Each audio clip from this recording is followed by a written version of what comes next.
বন্ধুরা, আজকে আমি বানাচ্ছি আফগানি পনির।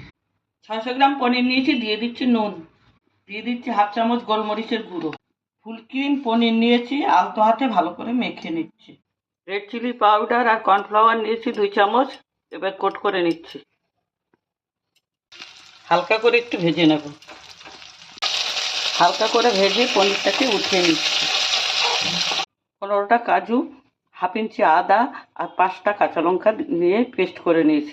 1 চামচ দিচ্ছি রেড চিলি পাউডার, হাফ চামচ হলুদ, হাফ চামচ জিরের গুঁড়ো, হাফ চামচ ধনের গুঁড়ো, হাফ চামচ নুন, 4 চামচ দই দিয়ে মশলাটাকে ভালোভাবে মিশিয়ে নিয়েছি। 3 চামচ তেল আর 1 চামচ ঘি দিচ্ছি। ফোড়নে একটা তেজপাতা আর লবঙ্গ, দারচিনি, এলাচ। এবার মেশানো মশলাটা দিয়ে দিচ্ছি। 1 চামচ চিনি, 1 কাপ জল, পনিরটা দিয়ে দিচ্ছি। দিচ্ছি ঘরে বানানো কাসুরি মেথি। আফগানি পনির রেডি।